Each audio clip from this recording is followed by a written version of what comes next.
as the world celebrates an historic Middle East peace deal. Questions remain surrounding the future of Gaza. Tonight, the president's warning to Hamas. If they don't disarm, we will disarm them. They know I'm not playing games. And race and politics, why a Louisiana case could upend the future of a 60-year-old voting law and change the trajectory of U.S. elections. Plus immigration, anti-Semitism, mental health. Latino pastors from around the world gather in Washington to tackle some of the biggest issues facing the nation and the church. And finding peace in the midst of chaos. The way of the wildflower is the way of trusting and hoping in Jesus. A Christian author's encouragement for a busy world. All this and more tonight on Faith Nation.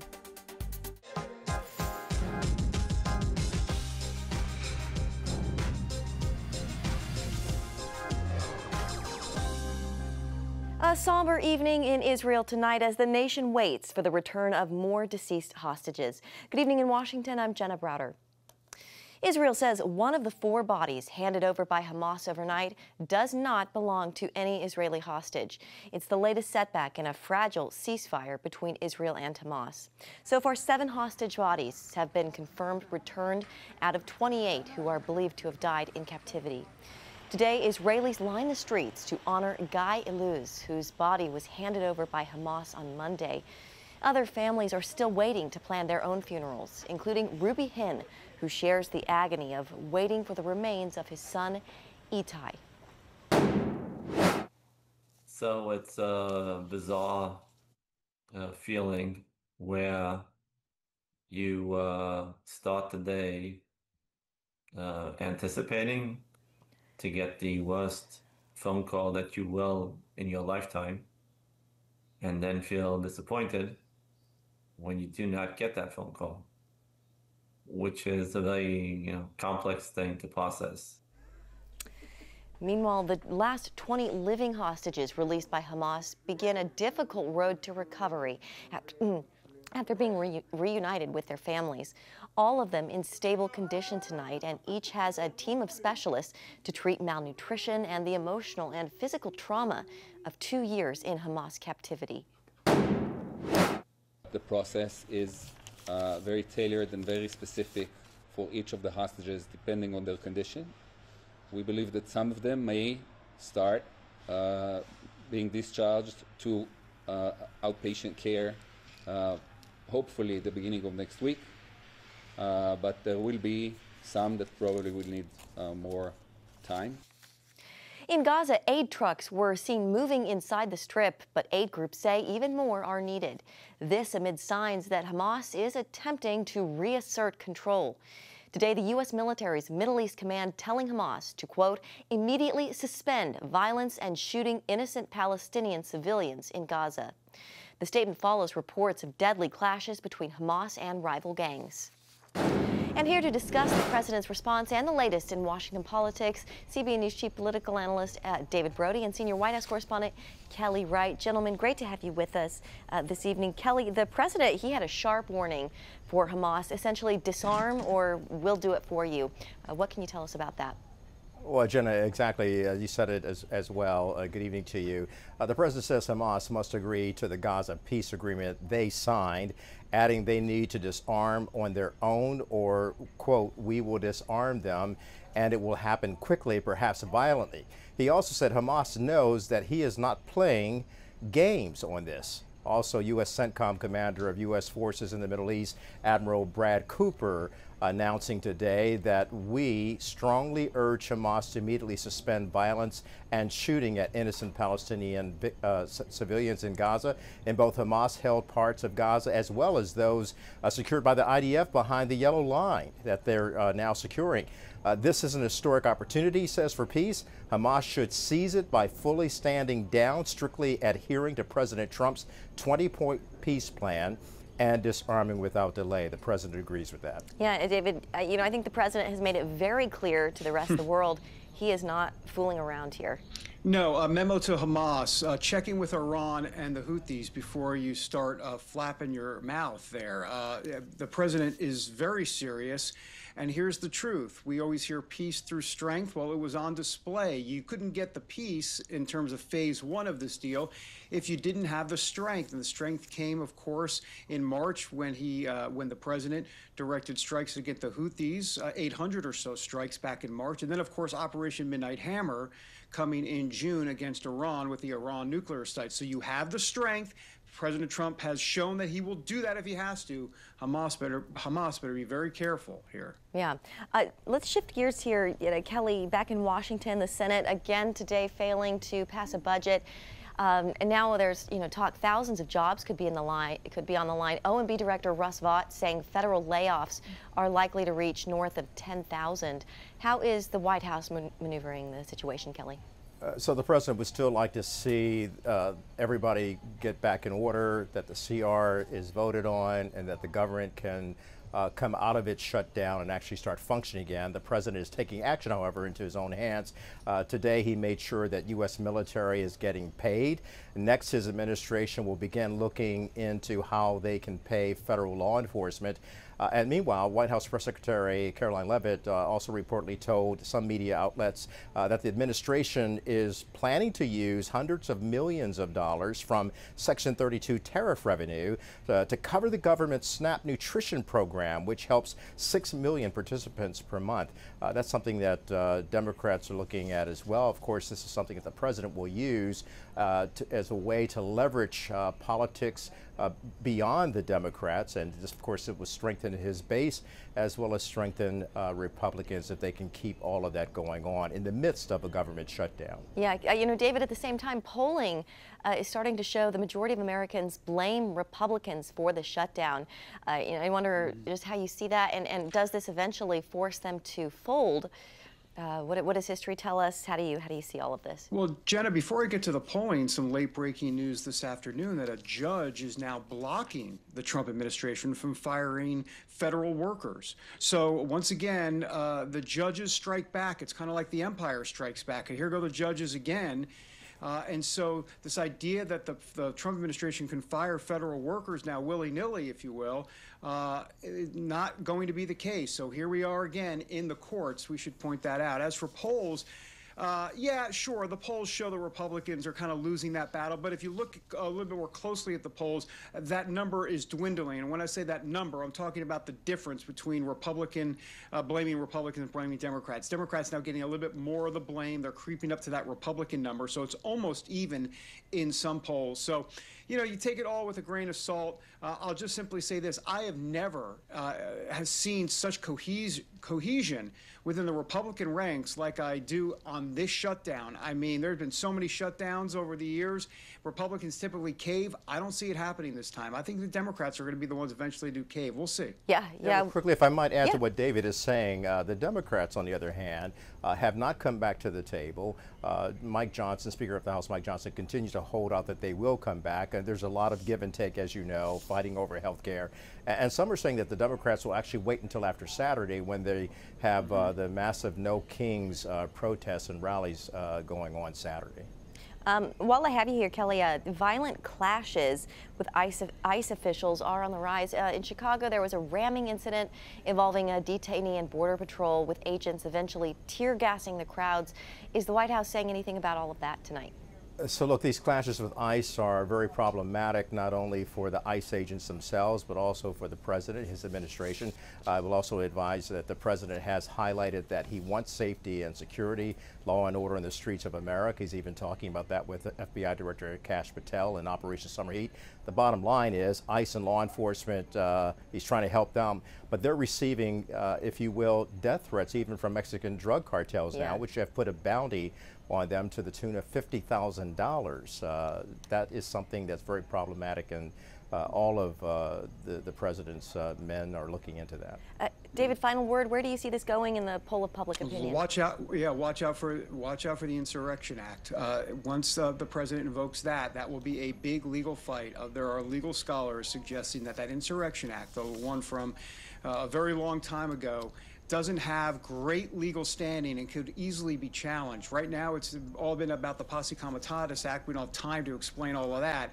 But the Insurrection Act, if he invokes that, watch out. That's kind of a nuclear option, and it'll go to the courts, most likely the Supreme Court. Okay. David and Kelly, always good to have you. Thank you so much. Sure, You thank bet. you. Well, over at the Supreme Court, justices may be ready to weaken a key part of the Voting Rights Act. The case focuses on Louisiana's congressional map and whether the decision to create a second black majority district violates the Constitution. Black voters say the new map corrects decades of vote dilution. Opponents argue it puts too much emphasis on race. At the center is Section 2 of the Voting Rights Act, which bans maps that weaken minority voting power, even without proof of intentional discrimination. Conservative justices question whether race-based maps can still be justified, suggesting Section 2 may go too far. Liberal justices warned that weakening the law could erase decades of progress in protecting minority voting rights. A ruling could impact redistricting across the whole U.S. and potentially shift the power in Congress. A decision is expected by June. All right, coming up, immigration, anti-Semitism, and mental health. Faith leaders gather in Washington to tackle some of the biggest issues of our day.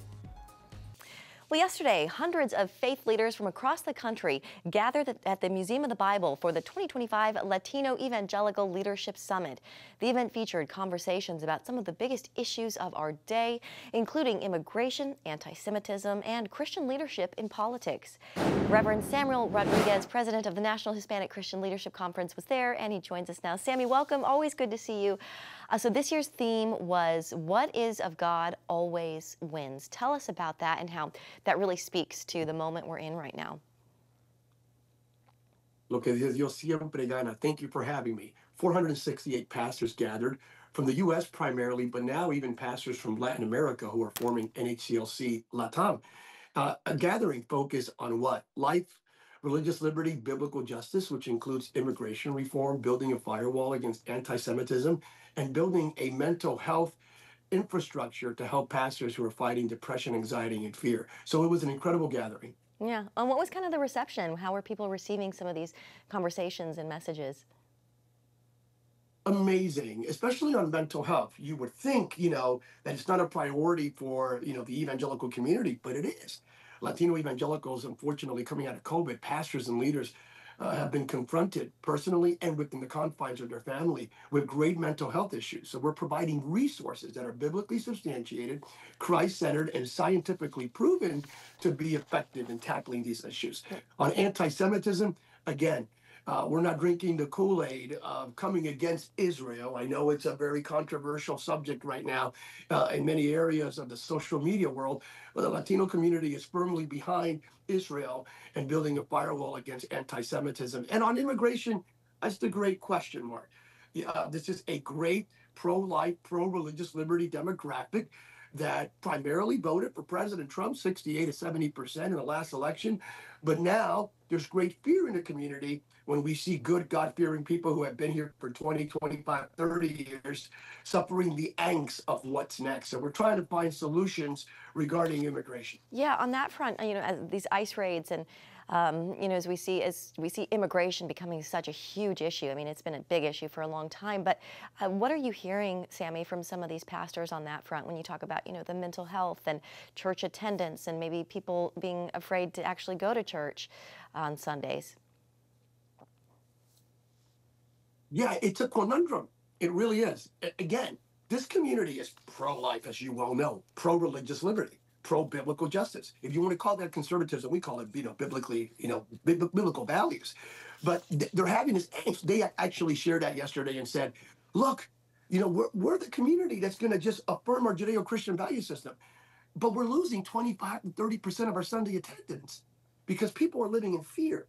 So is there a solution? And I think the solution is what President Trump stated when he was in California recently, when he said we have to find a permanent solution for these good God-fearing people. They are undocumented. They've been here for years. Their kids grew up in this country, born in this country. Let's find a solution for them while deporting the mucho mala hombres. But there is anxiety right now in the community. Yeah. I'm wondering how you answer some of those questions when you're asked about, like, say, the administration's ICE raids and the criticism that it faces. I know you said you like what he's doing out in California, but how do you answer that question of seeing what's happening with the ICE raids What do you say to people who are kind of trying to wrestle with that? So I just answered today. I'm in Houston with 500 additional pastors. Tonight, about 3,000 will gather.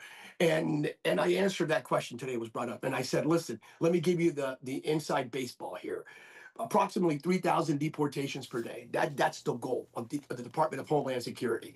Let's say like they hit 2,500 deportations of criminals, people that have been engaged in nefarious activities, the rapists, the pedophiles, the gangbangers, the cartels, etc. And then you're reaching the end of the day. It sounds technical, but here it is. There's still 500 to be deported. And that's where these people who have been here 10, 15, 20 years, who have never even, they don't even have ticket, parking violations, they get picked up. I'm trying to push back on that. I am. I'm trying to push back with the administration and with members of Congress, working with Maria Salazar on the Dignity Act and saying, listen, that's not what was promised. What was promised is we're going to focus on the bad guys, get rid of the bad guys, and then we're going to focus on a solution. Please don't touch the good, God-fearing, hardworking people. That's my advocacy and the advocacy of the NHLC. But it puts me in a difficult position. It does. I can't deny it. It creates a little bit of acid reflux. Yeah. Yeah, I'm sure it does. Well, Sammy, we appreciate all that you do, and you're a great bridge maker, so we appreciate that, and a great pastor. Reverend Samuel Rodriguez, thank you so much. Great to see you. Thank you for that. Battling stress or anxiety up next. A new devotional reminds us how to pause and see God in the little things. We'll be right back. Welcome back. Well, if you are feeling stressed or worn out by the demands of daily life, you are certainly not alone. A best-selling author and artist, Ruth Chow Simmons, says there's a different way to live, one that invites us to slow down, let go of what we can't control, and trust God's care. My Faith Nation co-host, John Jessup, sat down with her to talk about her new devotional, The Way of the Wildflower. Are you anxiously spinning, fretting, fearful? Well, listen to what Jesus says in Luke chapter 12, verse 27. Consider how the wildflowers grow. They do not toil or spin. I'm here in my Colorado mountains, and I can't help but observe how the wildflowers grow. You see, the wildflowers live dependent, resilient, beloved, unhurried, and free. We're joined now by author Ruth Jo Simons here in our Washington, D.C. studios. We're a long way from those beautiful wildflower fields in Colorado. Thank you for making time for us. So you have a new book called The Way of the Wildflower. It's out and very timely because we see studies that constantly confirm that people are anxious or feeling stressed these days. We don't have to go into the reasons why, but your book focuses on encouraging people to slow down and consider how God cares for the littlest of His creations. He does. Talk about the inspiration behind the book. You know, I've always loved Jesus' words in Luke 12, do not worry and consider the ravens, consider the flowers of the field. And this, the past couple of years, I've had a couple of very anxious, seasons of different things that I really wanted to figure out in my life. And I would take these walks and I would take Jesus' words literally. Consider how the wildflowers grow. They don't toil or spin. And I feel like a lot of times my mind is spinning or toiling and I'm worried about things. But Jesus' answers to us worrying was actually to consider how He takes care of everything that we're worried about. I'm guilty of that too. I think we all are. We just get so obsessed with the things that are on our minds. Your book, though, I just also want to highlight how beautiful it is. It features not only your writing, but your artwork with watercolors on every page that show different species of wildflowers. Can you talk about what you learned through the journey of writing this book and in the process of just being out there and walking and talking with the Lord? Well, I find it so fascinating that wildflowers grow up everywhere, places where you don't think wildflowers will survive, in rocks, along sidewalks. And so I found that they were totally dependent. They really need God to provide the water they need, the nutrients they need. They're resilient. They can grow up where there's almost like nothing around them that is supplying what they need, but they still are resilient enough to grow up in the rocks. So they're dependent, they're resilient, they're free, they're not bound by fences, they're unhurried, they have certain seasons that they grow in, not every season, and they're beloved, they're treasured exactly for their unique qualities. And so those were the 5 characteristics that I noticed as I was writing this book. That's beautiful, and I think those things that God can also plant and see deep within us, right? You write about living with wildflower faith, that's a tongue twister, embracing dependence on God, and an independent culture. Talk about what you mean about that and how how we can respond to that. We live in a culture where it's, I am my own boss. I call the shots, and that seems like freedom, and that seems like true independence. But in God's economy, it's surrender and depending on Jesus and actually relying on Him for everything we possibly need, both spiritually and physically. That's actual true freedom. That's dependency is where we find actual freedom to walk in the way that God's intended for us to walk, because He actually created us to have fellowship with Him and to rely on Him. In our final seconds, I want to hit on one more meditation from the book. You talk about, or you write about weakness, and weakness isn't something that you suggest should be feared, but an opportunity to experience God's sufficiency and His grace and His power. I know so many of us wrestle with control and giving that, ceding that to God. Can you talk about what we can learn from understanding that God can use our weakness for His strength to be glorified? Well, it's in our weakness that He's made strong. And even Peter says in 1 Peter, cast your anxieties on Him. And he says, humble yourself. It's a posture of the heart to say, I am weak. I can't do this all, but if I cast my anxieties on you, you will care for me. That's what Peter says in 1 Peter. I think everyone should pick up a copy of the book, What I Am Feeling From You, from what you've written. I just feel it right here in the presence of the studio. So thank you for writing the book. Ruth Jo Simons, your book is called The Way of the Wildflower. Congratulations, and thank you for making time for us. Oh, thanks for having me. Absolutely. All right, thank you, John. And still ahead, engineering one of the world's biggest pumpkins. That is next on Faith Nation. Okay, finally tonight, another giant pumpkin is squashing competition, this time in California. A giant jack-o'-lantern won the top prize at the 52nd Annual World Championship Pumpkin Weigh-Off in Half Moon Bay. The giant gourd weighing in at over 2,000 pounds, or about the same size as a small sedan. An engineer named Brandon Dawson, who lost by only 6 pounds last year, credits his win to an enthusiasm for gardening and 5 years of practice growing massive pumpkins. It's a hobby, he says, has become a family affair with his 2- and 4-year-olds. We like to spend time out in the patch and watch the thing grow. When it's picking up like 50 to 70 pounds a day, you can really see it growing day over day.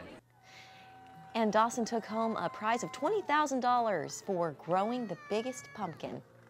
Congratulations to him and his family. I bet the kids were incredibly excited. How fun to watch that throughout the year too. All right, that's going to do it for Faith Nation tonight. Thank you for joining us. We'll see you tomorrow.